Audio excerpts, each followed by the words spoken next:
Hello, everyone, and welcome to Project Insights Agile webinar. The topic for today is SOW for Agile Engagements. Just a few things to note before we get started. All participants will be put on mute. However, any questions you have are more than welcome. Please go ahead and type those questions into your question box, which you can find on your GoToWebinar dashboard. All of our Agile trainings are valid for one PDU free of charge. However, you must be in attendance for the full session. I will email you your PDU certificate by the end of today. So I do please ask that you hold off on emailing me about your certificate until then. And for those of you that are interested in the recording and slides, those will also be sent to you via email by tomorrow morning. My name's Denise, and I will be your moderator for today. I'm on the marketing team here at Project Insight. If you have any questions, comments, feedback, please feel free to reach me at denise.rodriguez@projectinsight.com. If you're not already familiar with Project Insight, we're a professional project and portfolio management software for project-driven organizations that need high-performing features combined with ease of use. Project Insight provides a better way to deliver optimal performance at a lower cost within a central platform. Go ahead and gain end-to-end visibility into the workloads of resources, project budgets, and status with real-time reports. If you would like to learn more, please feel free to schedule your free customized demo today. You can give us a call, send us an email, or request more info at projectinsight.net. I'd like to give a very warm welcome to our presenter today, Dr. Dave Cornelius. Dr. Dave is a value delivery leader at Bio-Rad Laboratories. He influences cross-functional teams to deliver amazing quality products to delight customers. Dr. Dave is the founder of the 5 Saturdays program that empowers high school students through agility and innovation by providing learning experiences in technology and lean business. He is also the author of the book, Transforming Your Leadership Character, The Lean Thinking and Agility Way, and innovator of the game Agility Leadership. Dr. Dave produces a podcast on iTunes and Google Play titled No Share with Dr. Dave, and can be found hosting on crocshare.com. Welcome, Dave. How are you doing this morning? Thank you so much for joining us. Hey, it's a wonderful Thursday morning. I hope our audience is having a good day today. We have a friend of us hanging out with us named Dan Brown. Dan, how are you doing? Good morning, Dave. Thank you very much. Great to have me on here with you all. I'm doing great. 2 months in a row. So Dan is a business development executive at Technosis. He's also an Agile enthusiast, a coach, a delivery leadership. You could find Dan on LinkedIn and email. You can see his information on the screen. So you could, if you want to really ping him a lot, just send him an email at dan.brown@technosis.com. So we're going to get going today. And I want to tell you guys that SOWs in the Agile space oftentimes is a challenge for most people. So Denise, can you see my screen? I just want to double check that. Am I sharing? Give me a second here. I always have to double check because I can't. Let's see, show my screen. Okay. Okay, magic. Is magic happening, There Denise? you go. All magic right. is happening. You're good to go. Yeah, I want to make sure that's going on. So I just want to tell you that, business leaders, they have a tough time trying to wrangle this Agile SOW, statement of work. And also, I find that even lawyers and people in procurement and the controllers, they want very specific things. They want things all written down and defined way in advance so they could mitigate risks. So in an attempt, just from my experience, I wanted to really bring this to bear that, there are ways of doing this and being very successful at it. And that's why I asked Dan to join me as well. So some of the great topics we're going to cover today is, the types of SOW that's available, the benefits of doing an Agile SOW. We'll look at developing working agreements, because sometimes it's really important to get those in place early. Look at the supplier customer responsibilities and just the anatomy of an Agile SOW. And Dan is going to help me walk through some of that because he does that day to day. And, you know, I've been on the receiving end and also been as a provider as well. So what are you going to learn today? So we want to make sure that you could get out of here and think about how do we develop SOW agreements so that we could have better Agile engagements. The one thing that I thought about is like, how do we get the vertical slice in? Because when traditionally everyone wants to lay out an agreement that's, you know, I guess sometimes 18 months, 2 years or longer. You know, vertical slice could be as small as 3 months. And we want to just make sure that this allows us as a supplier and even as a customer so we could be more engaged in the process. So why do we really need an SOW anyway? So a lot of people that I talk to, they want to make sure that they have agreements in place in the event of a lawsuit. And I'm going like, wow, that's just really a positive attitude going into a relationship, that we want to worry about lawsuits before we even get started.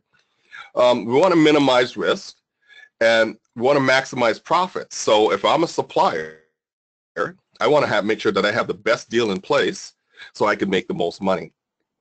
And the same thing as a customer. I want to make sure that I could get the most out of the relationship and the agreement. So these are some of the key things that people look for. And, you know, like I said, customers want to make sure that they get the greatest benefit.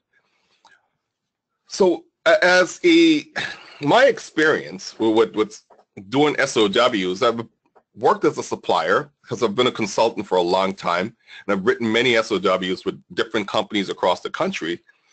And my goal was always to maximize profits and minimize risk. The same thing, I'm a customer now, so I want to maximize outcomes and minimize risk. So there's a great symbiotic relationship between the two roles, where there are things that I want that I think that's going to be always in the best interests of the company that I work for, or if it's my company or not. So let's look at some of the things. So as a supplier, I've developed and presented these different agreements, negotiated rates. You know, I'm always time and material focused. I want to minimize risk, and I always want to establish an exit clause. How do I get out of this in case this thing goes sideways? Well, also as a supplier, I have the same mindset. I mean, I get an agreement, I review that. I mean, I want to negotiate rates.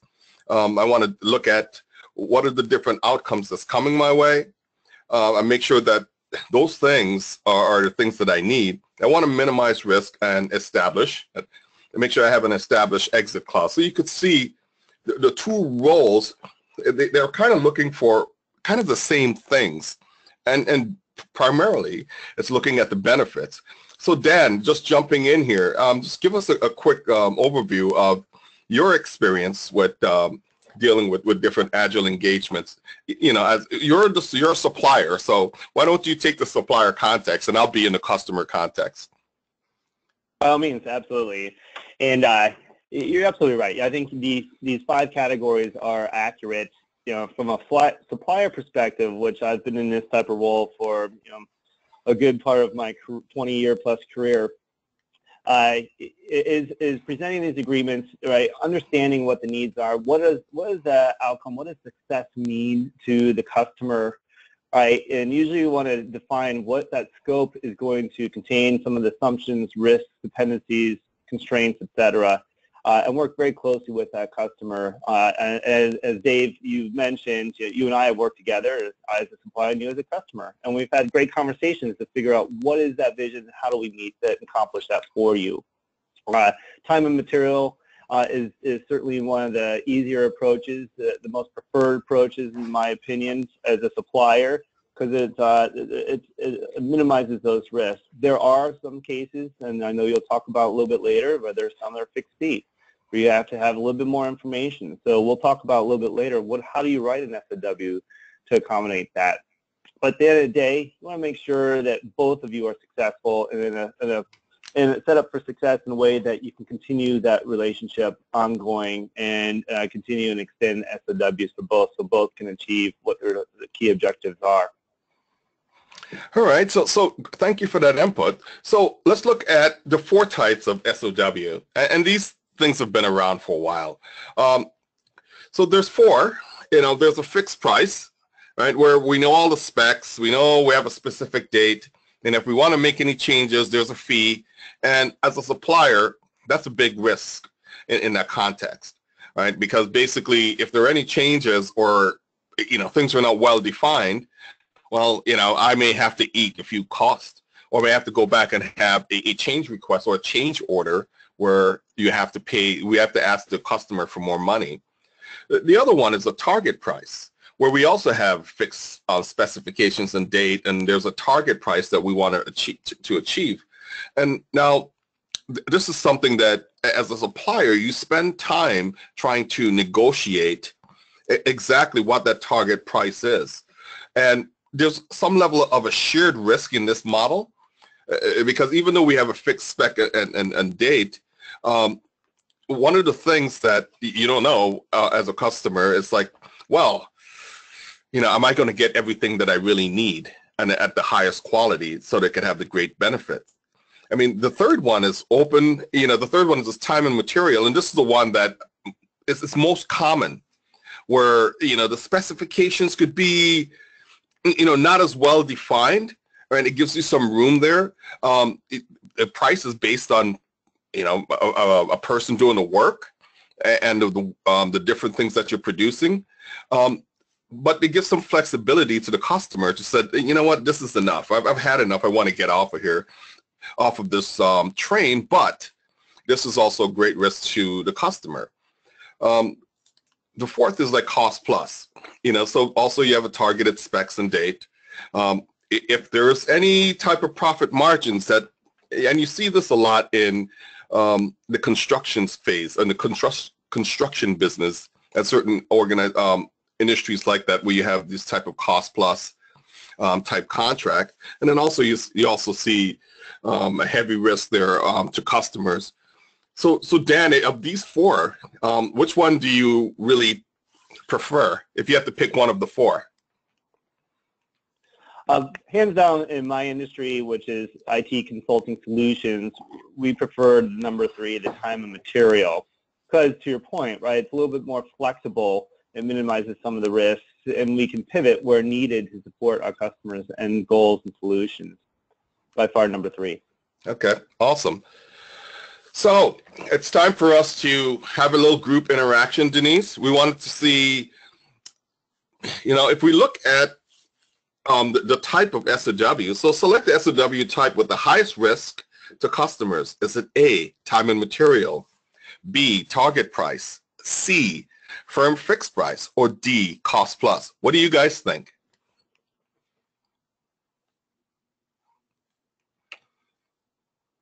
So Dan, as our group and our participants are answering that question, any pitfalls do you see in time and material, as we call T&M?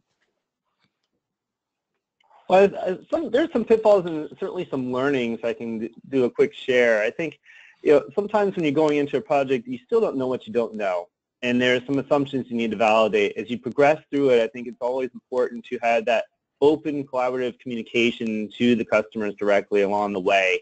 And if some of the project starts to burn hot, as there's some high demands and people are trying to figure out each other as we're through the storing phase, especially in early sprints in the longer Agile framework roadmap, it's important to communicate the times you've invested, how much time you're burning along the way, so there's no surprises at the end, especially if you're going above your original estimated amount. Most excellent. So Denise, how are we doing? Hey.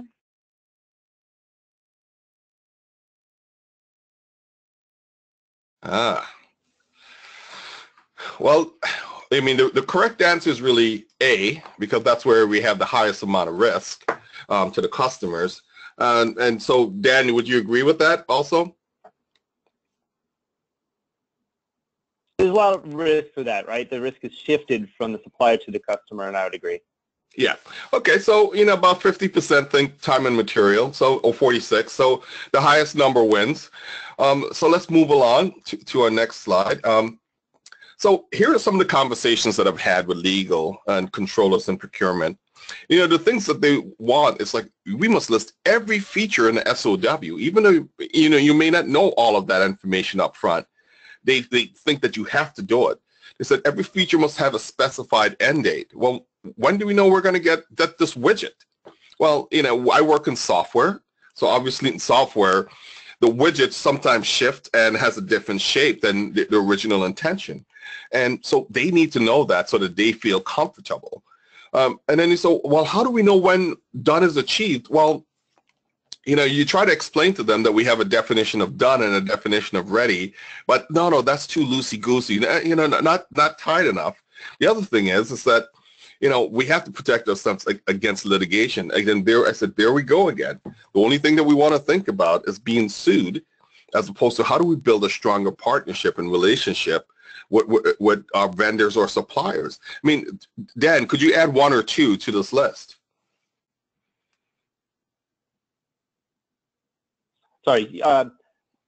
Yes. I think you nailed it. Conversations, legal, VMO, vendor management office. Like to have as much detail as possible. So what do you have to do, right? And what can you commit to?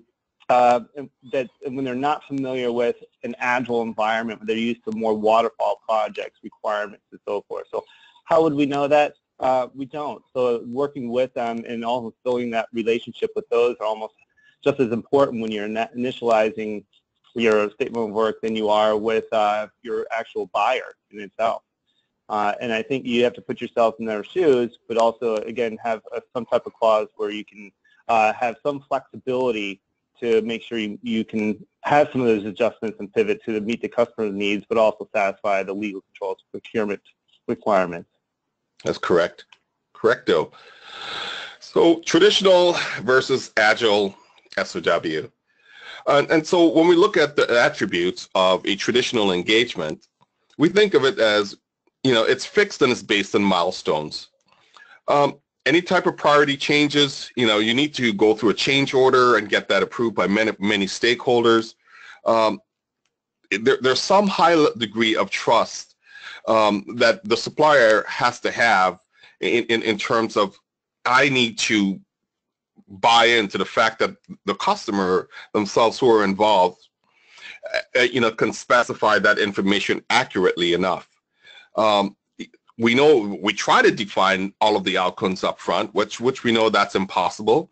And in most cases, they're large and sometimes even long-term.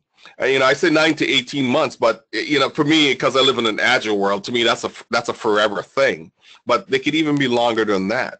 But when we look at, you know, agile engagements, they're like really fluid and they're based on this prioritized backlog.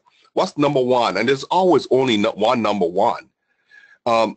We are open to change. If we want to shift priorities, that's okay, which kind of screws with your SOW if everything is based on milestones and different dates. So it's hard to change priorities. We also have to have great customer trust in this as well, because basically now the customer also has to look at us as a supplier and said, okay, I feel comfortable enough with hiring Dan and Technosis to sit there and help us get through our prioritized backlog and get this work done. You know, we don't always know what the outcomes are, right? Sometimes we're saying, well, we're going to provide a resource who will help support our teams and help them to be better in building a cloud type solution. And I'm just throwing that out there, but that is something that, you know, what does that really mean, right? And if I am a legal mind, well, what does that really mean? I need it to be very specific. Now, we do things in very short iterative time frame. So 2 to 3 months is really the length of an SOW where we could actually get through this rather quickly. So we're going to move on and talk about challenges of an agile SOW. And Dan is going to kick in here after I present some of these bullet points. So one of the things as a supplier, I want to avoid as much risk as possible. And we don't want, you know, fixed price agreements. So we're heavily focused on time and material. When there is a fixed SOW, we know that suppliers take on a higher risk, and we really don't want that. We love time and material because it helps to reduce the risk as a supplier, and it increases the risk to the actual customer himself. We know that you have to wrangle with our legal representatives in the organization because they want very specific things. And oftentimes we may not be able to give them the exact thing that they're looking for, but we could give them a high-level overview of that. So, Dan, as you're putting an Agile SOW together, what are some of the challenges that you face? I think a lot of it determines on the maturity of the organization we're working with, who understands and experienced with Agile. Those that are more experienced with traditional waterfall engagements can be a little bit more difficult and takes very much time and a lot of back and forth negotiations and red lines to make sure that they're meeting expectations so that from their perspective, they're minimizing the risk. And that's their job on here. And I think that can be a challenge, right? And it takes time and a lot of effort to build that relationship and understanding. And then at the end of the day, partnership is the key word that comes to my mind for all those, whether you're working with a mature organization or not, right? You have that partnership, that clear understanding, and like you called it very accurately, that level of trust with the specific buyer and the legal. Nothing is more important than having your own buyer work with you on your side and behalf to help explain to the legal department where they have the credibility and help navigate through some of those waters and questions to help expedite the SOW. Now, the challenge is time, too. To your point around the 2 to 3 month iterations, that means you're writing a lot of paperwork, even starting it halfway through before you're even done with the initial SOW. So the more you can get into that cadence and understanding is very, very important to have that in that working agreement. Excellent. So we walk right into developing working agreements. One thing that we can do as we're going through the process of putting an SOW together is to start to establish a working agreement, as a team. So the first thing that we say is like, can we agree to establish working agreements so that we could establish, we don't establish some level of trust between, we don't say we want to establish trust, but we want to get an agreement that we should put something together that this is how we're going to work together to produce an SOW. We have to acknowledge that change is constant, and the idea that you could get everything written in stone and that's never going to change, it's not realistic. So acknowledging that up front as you're working as a supplier-customer relationship, that change is constant, that's going to happen. And so as you go through this process, you think about how do we inspect and adapt where we're making changes within the confines of time and money, right? Because those are two very important things so that we could adjust scope, right? To make sure that we're getting the maximum value out of the relationship.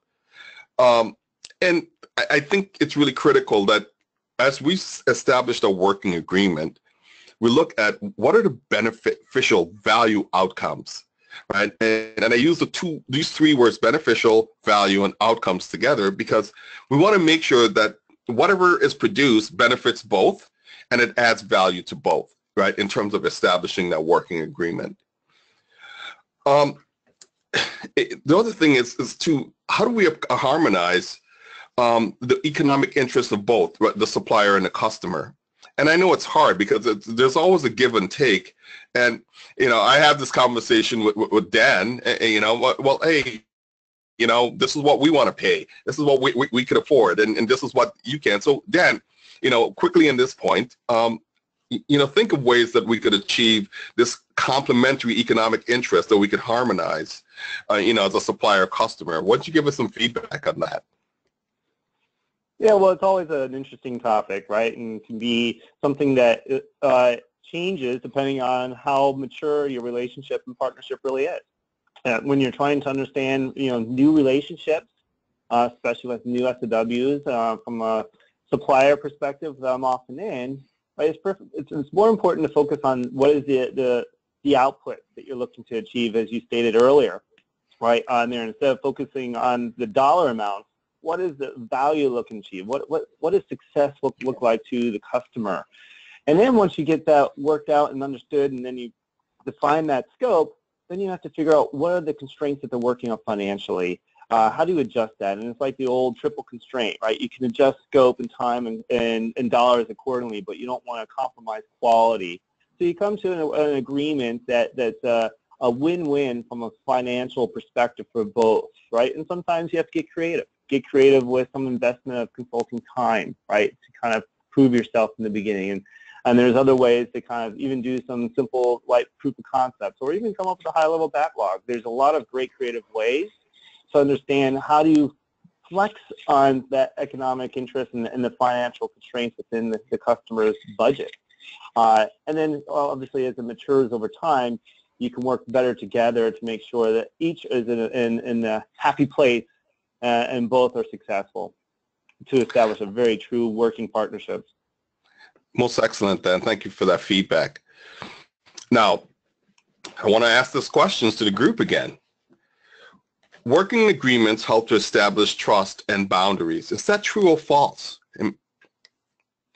And while Denise get our participants to ponder this question, Dan, let's talk about the differences between Agile and traditional SOW in the context of how do we pretty much work through a backlog, a fluid backlog of information, because it exists whether we're doing traditional or Agile practices. What do you see the differences between that in terms of managing through our backlog? Usually, traditionally, you spend a lot more time up front, right? It's a typical, analysis and planning stages where you spend all the time, sometimes even do an assessment mini SOW just to figure out what the rest of the project is going to look like to execute along the way and manage and control till you finally, transition it off. And those are longer engagements, like you pointed out. Some can be 9 months, 18 months, 3 years, depending on what type of enterprise software solution you often do in my organization. But lately, I'm seeing more SOWs and a lot of customers wanting more Agile-like, flexible work, right? And those SOWs tend to change, right? But how do you write those SOWs? What changes? You've identified a lot of great points. In addition to that, sometimes you have to have some type of milestones along the way. The more mature organizations I see, Dave, is that they like to see just more ceremony-based outputs that you want to be measured against for milestones, right? Those typical ceremonies. That way you can have a cadence to invoice the customers accordingly. But sometimes you want to get, they want more of a backlog defined ahead of time. So you have to work with them to understand those quote-unquote requirements so you can come up at least a high-level backlog and estimations to kind of figure out when you're looking to develop. But again, at least some elements of flexibility, which is even more important, that element of trust, flexibility into your partnership and working agreement. Thank you, Dan. Denise, what does our participants say today?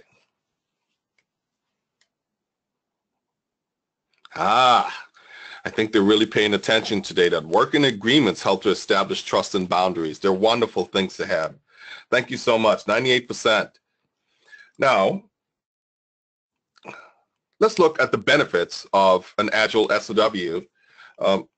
So one of the good things about, and Dan has talked about this, about pivot and shift based on customer demands, so that we're not stuck going down a certain path.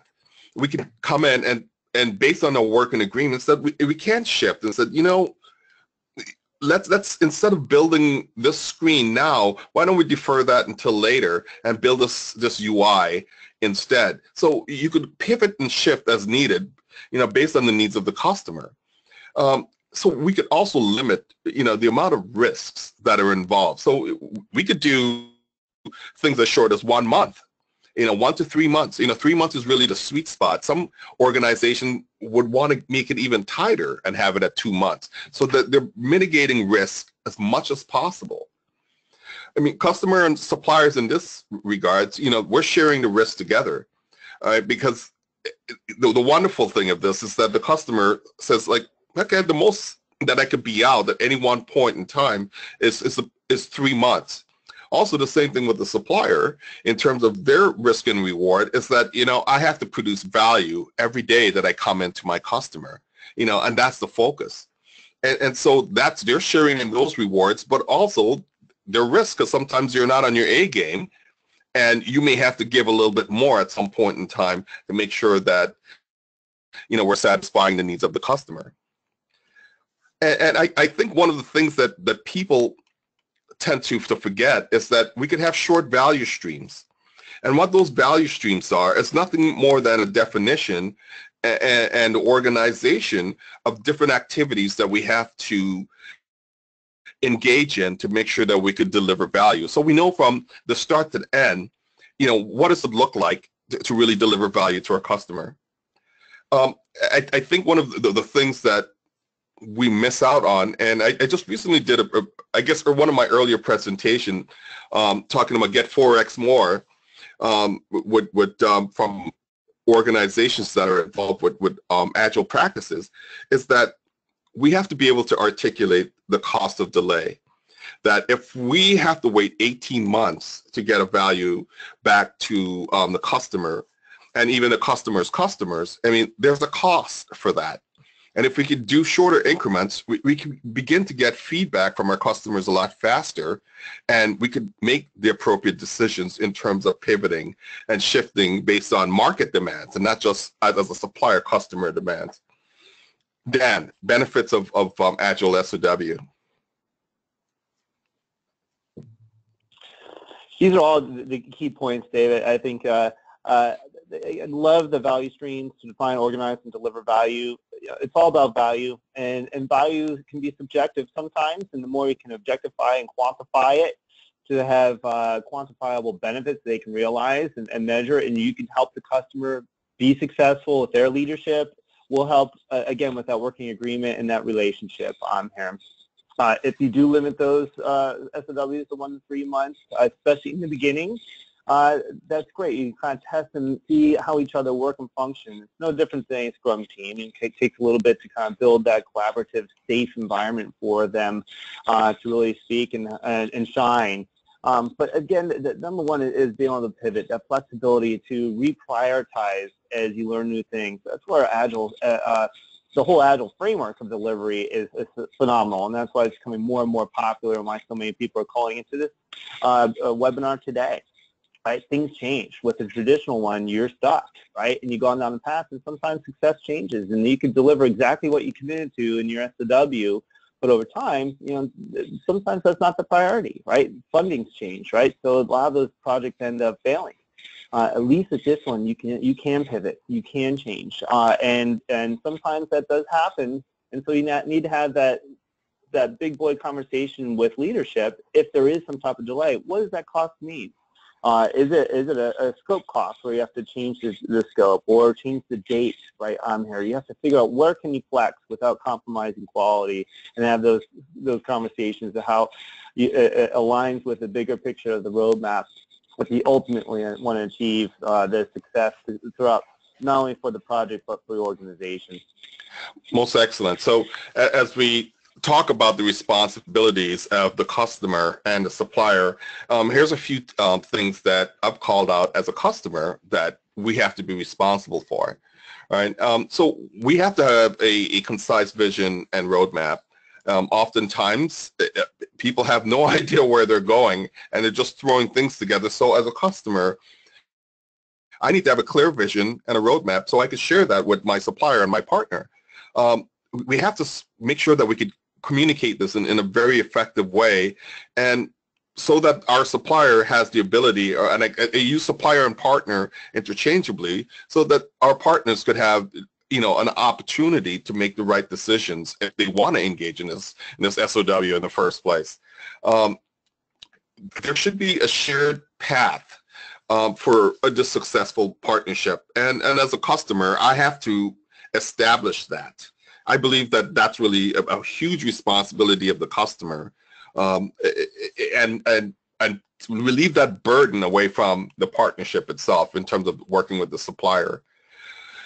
And sometimes we are going to have a fixed intent. So I have a fixed amount of work that I need to get done, but there's other things that I may have flexibility.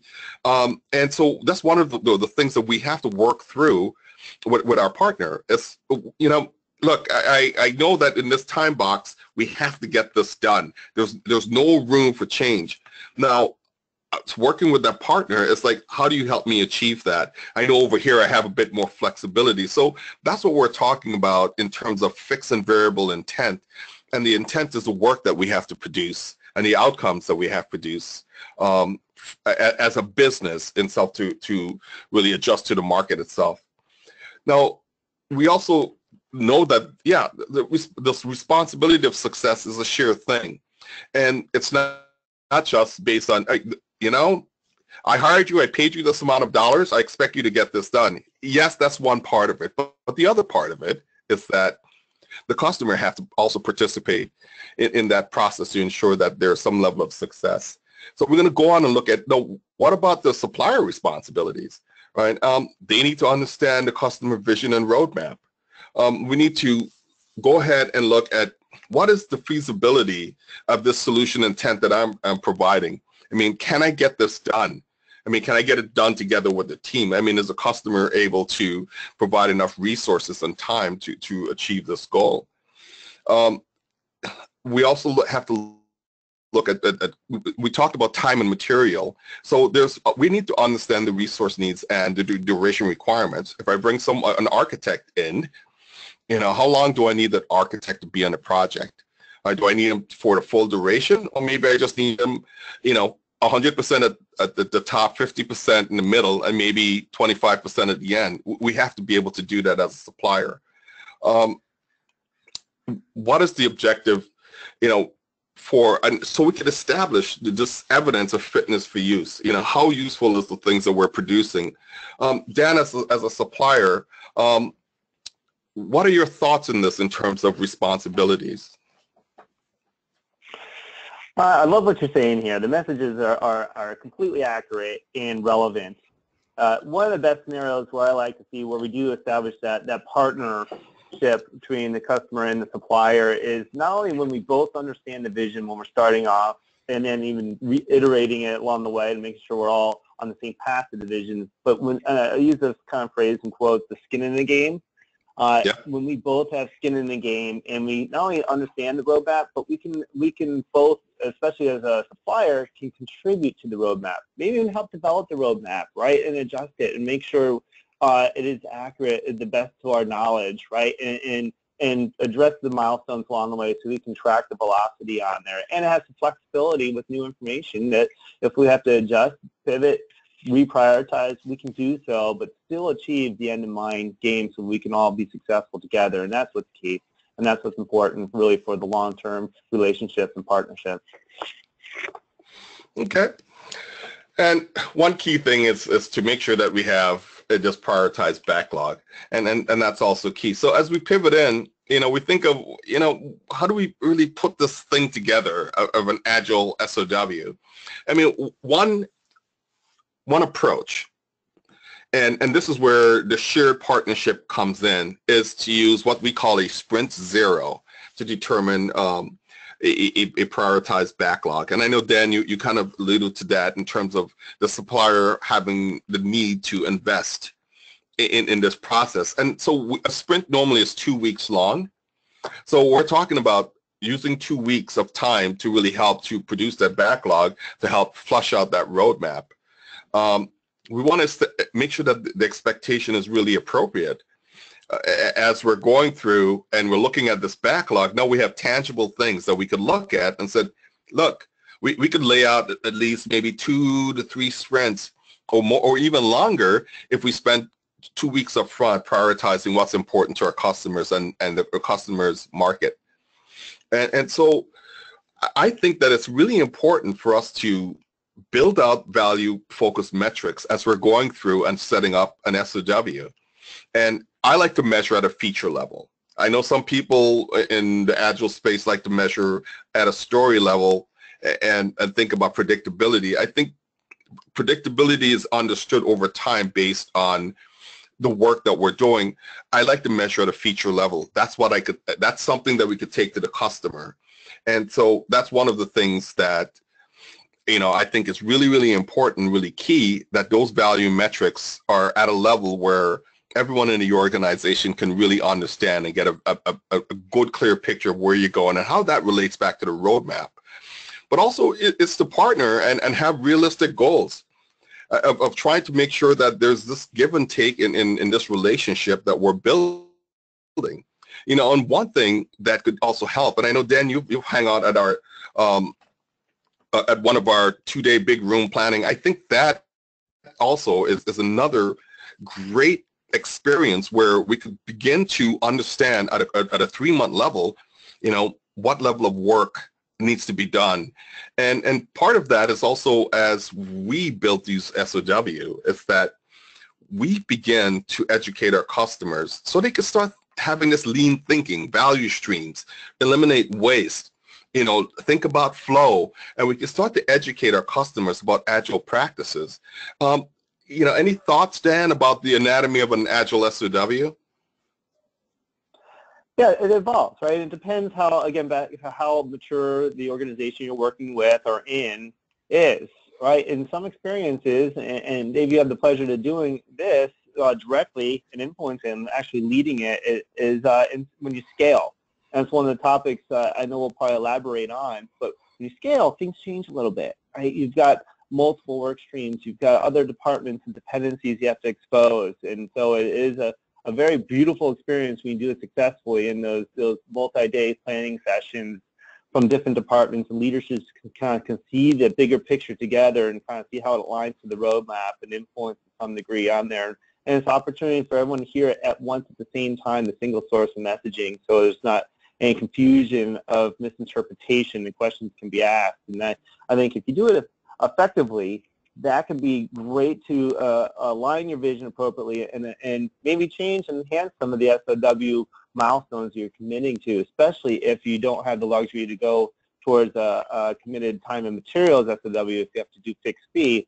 At least it helps eliminate some of the risk because you are kind of defining some of the backlog as you go, and you can provide the estimates accordingly.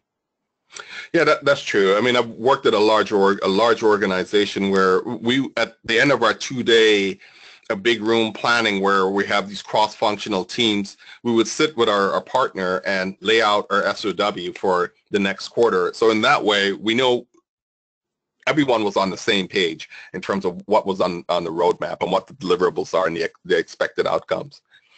Okay, let's talk about how would a Sprint Zero help define an Agile SOW? So would it be A, create a prioritized backlog, B, ensure zero impediments, C, synchronize multiple teams, D, guarantees a successful Agile project? What do you guys think? And while our audience is out there noodling on this, Dan, I mean, let's talk about how does Sprint Zero, and I know sometimes it's new to some people, how does Sprint Zero really help us with prioritizing work? Well, Sprint Zero is foundational, right? And it helps get everyone on the same page. It helps even start aligning some of the features to your point on here, which is great, right? To kind of understand what is it you're trying to achieve, and what it helps you also lay out with some high-level T-shirt size estimating and figure out what you can accomplish in that 2 to 3 month, maybe quarterly commitment, and it helps bring things into reality. So the Sprint Zero is very informative in so many ways to kind of figure out what is it you're going to commit to over the next iteration, and is that something that's, to your point earlier, Dave, is it realistic? And you talk it through, right, on here. And I think that helps level set and make sure that you are moving to the right velocity and committing to the right prioritized backlog of items as well, because you thought through it together as a partnership with the supplier and the customer together. It can be very advantageous throughout the health of the project and, of course, the success of achieving the vision that you're ultimately committing to and agreeing to. Excellent. So, Denise, what say our audience today?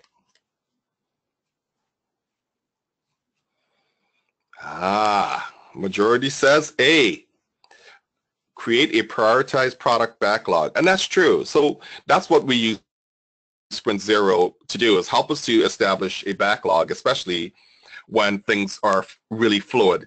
And usually you would only use that at the beginning of an engagement. It's not something that you should use very often because after you get through the first one and the first 3 months, you should at least have some type of a cadence where you can begin to establish backlogs going forward. So let's just keep going. So in summary, before we get to some questions, I want to let you know that, yes, Agile SOW do help to limit risk, and we could use shorter durations to help us to achieve that. And customers and suppliers, they share risk and rewards together, which is a beautiful thing. They also have the shared amount of responsibilities for success. So it isn't like you set up an SOW, hey, supplier, go build this, and you check out. You have to be engaged. You have to, frequently check in with your supplier and see what's going on. And we have to have this shared and this desired path for a successful partnership. Because at the end of the day, that's one of the key factors that help us to be, really successful. So, Dan, in terms of summary, what do you want to, in about a minute or so, what do we want you wrap up here as a summary, from your context?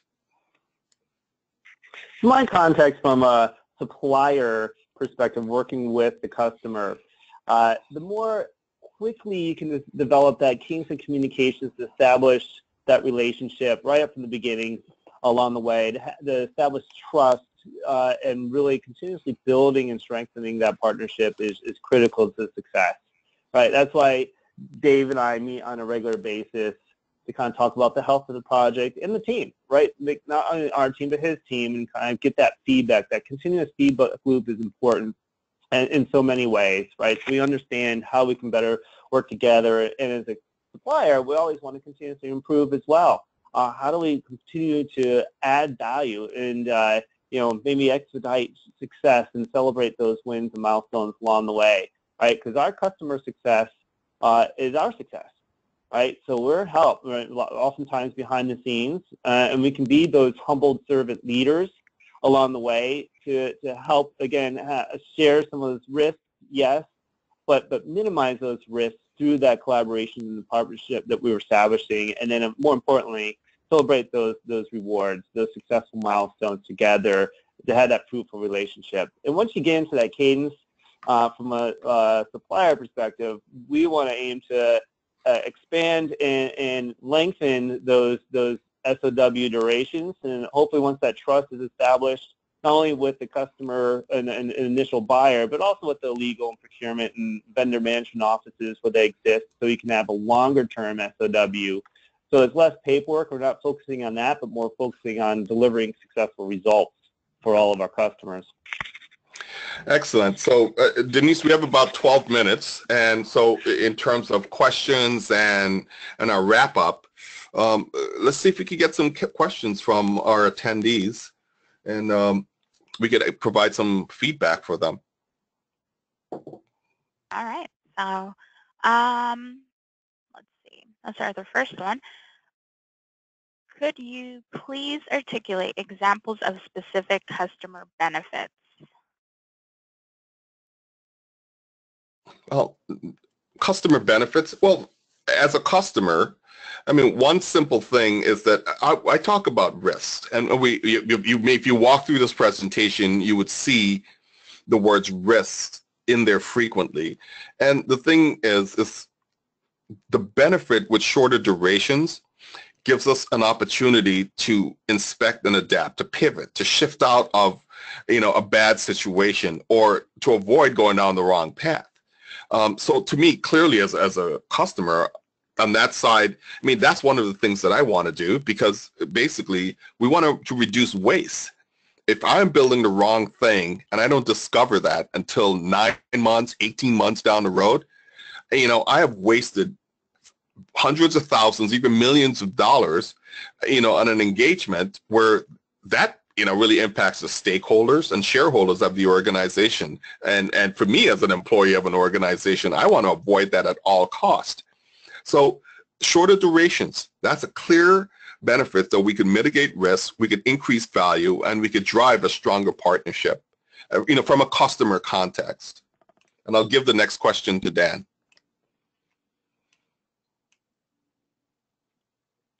How can this reduce risk for both at the same time? So I'll pass that on to Dan so we can share in the burden. Great. How do we reduce risk for both at the same time? Again, through open collaboration. If you take some of the approaches that Dave had articulated, initially where you can invest in a sprint zero to determine high-level business value, all right, so both agree what the top priorities are, what the business value you're going to deliver, and how do you have, I'll tie into the last question, quantifiable benefits along the way that you can measure progress along the way and make sure you achieve and maybe even surpass them. That's huge, right? In eliminating risk, you always want to manage the risk and mitigate them along the way. If there's risk in the beginning of the project, the risk that you're going to identify and expose during the project. And then, of course, hopefully by the end of the time, you've mitigated and addressed all those for the customer and supplier and for the project in itself, right? And obviously, you want to get ahead of it before any risks are escalated into issues on there. And that goes with great management. The Scrum Master can help you through that. There's some project management fundamentals if you need to kind of manage those along the way. Absolutely key. But again, address them on a regular basis with the team openly and escalate them to your product owner or the sponsors of the project. As long as you have that safe, trusted an environment that you've established those working agreements with, it should be a fruitful and beneficial conversation. If you don't, right, then those issues could be escalating risk escalating issues. Then you have a different conversation that's not so pleasant, right? And the key is to establish that partnership so you do have that level of trust to talk them out openly and figure them out collaboratively so you do have a healthy relationship throughout the life of the project and the life of the relationship with the supplier and the customer.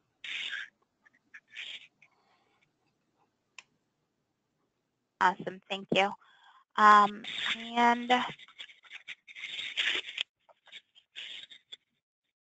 can you please kind of summarize the top 3 takeaways from today's presentation? The top 3, and I think I kind of summarized them before in terms of our summary. I would say, Dan brought up risk, and I keep bringing up risk, is that we want to make sure that we could limit risk by using shorter durations. Make sure that the responsibilities and for success and the rewards and also the risk is a shared thing between the supplier and the customers. And I think the last thing is we have to establish and share in this desired path for successful partnership, because that's what's really going to will allow you to have this long-term relationship that I could pick up the phone or send Dan a text and said, hey, I have this situation. I need your support to help us become successful in this. Dan understands what that looks like. He could participate in that. And that, to me, are the top 3 things that we look at. Shorter durations, limit risk, build that shared value in terms of engaging around what success looks like and really just sharing out of our partnership. So Dan, give us a minute in terms of how would you summarize the top 3, in terms of a takeaway from this presentation? Yeah, those are important. And I think it all starts in the beginning with your relationship between the customer and supplier, right? One of the key takeaways is what is the maturity of the organization? What's the level of trust that you already have established? Is it new a relationship or is it a mature relationship? And then it boils down to the type of SOW that we talked about right in the beginning, Dave, right? Yep. The time and material ones, SOWs, allow some flexibility, right? There's less risk, especially from the supplier perspective on there, and as long as the communications are transparent and frequent along your velocity of the team, then you can minimize risk from both sides, especially from the customer perspective. The fixed fees right, there's a different conversation, right? The sprint zeros become a little bit more important because you want to minimize as much as possible the risk from a supplier perspective. So I do believe that the key high-level points that Dave made around the partnership, right, minimizing risks and understanding responsibilities are very important. The durations, right, those, the shorter durations in the beginning, so you understand, you can kind of pivot and reprioritize, great, especially if you're a fixed fee, that's fairly important. Then as you build that relationship, those durations hopefully will expand and get a little bit longer, 6 months, even 12 months. We've been writing a lot, 12-month SOWs in an Agile environment because they like what we've delivered. It's less paperwork we have to manage, and then it's more with the least procurement. And then we manage the paperwork to justify the benefits, the value we're delivering along the way, right? And have those conversations. And sometimes if we have to change skill sets of team members, depending on where we are in the life of the roadmap, we'll do so. But in the 3 takeaways is keyly to determine what is the maturity of the organization in terms of Agile, what type of SOW is going to be needed, and that'll impact the duration, of course. But at the end of the day, right, anything successful has to be relied on the foundation of your partnership. How strong is it? Do you have the trust and flexibility to need? So you have that open, fluid communications like Dave and I are establishing. Yeah, so great feedback. We have 4 minutes as I'm managing time to make sure that we hit our target of doing a wrap-up. Check out nullshare.org. So you could, if you want to learn more about Agile practices, I have a blog out there. Most of, these presentations are also augmented for us to sit there and have dialogue after this webinar is done. If you guys are really interested, I'm putting out a bunch of leadership cards. We have one, like 2 sets that are already out there in the market. If you want to, we're allowing people to participate and create your own cards, where you could have your name on there, you could have your contact information. And so I've thrown some stuff like that together, which is, it's nothing more than you could use those things for having open dialogue with your leaders, having dialogue as a team. So it's a great resource and a tool. So if you're really interested, go out to agilityleadership.com and you could sign up. It just costs a little bit of dollars to participate in it. So I think you guys will, I hope all of the people who are participating in this webinar will get out there. We only have 54 slots, so get involved if you're very interested in that. My book, it's out on Amazon. It's called Transforming Your Leadership Character, The Lean Thinking and Agility Way. I also have the game, Agility Leadership, that's out there that you could use to engage your teams. And if you really wanted to strengthen your leadership character, look at how we could do that with lean thinking and Agile practices. This Saturday, I'm just letting you guys know, we kick off our 5 Saturdays Learning Facilitator Workshop, where we teach professionals how to help students learn Agile, technology, and business. If you wanted to contribute to that, just go to www.the5saturdays.org and you can contribute to that event and that stuff that we have going on, this charitable opportunity. We're a nonprofit, so get involved. I also do a podcast. I interview a lot of different people from different parts of the industry. You can get out to grokshare.com and learn more. And so if you want to reach out to me, fire me up at Twitter at nullshare, or email customercare@nullshare.org, or even you could get on our website and you can send us some information. Hey, coming up next month, June 22nd, we're going to have another webinar, and we're talking about our Agile teams together forever. And that's a very interesting topic because most people believe that they are. And hopefully we'll have a panelist who will also share their context on that. And I think, Denise, this is where you take off to let people know where to get their PDUs or SEUs. Yes, sir. Thank you very much. Yes, so to earn your PDU, you will automatically receive your PDU certificate via email by the end of today. If you have any other questions, comments, feedback, anything else I can help you with, please feel free to reach me at denise.rodriguez@projectinsight.com. You will earn a 1 PDU per webinar session attended. Please remember that this only applies to project management category and Agile category. To register your PDUs, go to pmi.org and log in as a member of PMI, select course or training, and fill out all the information below, which will also be available within your PDU certificate.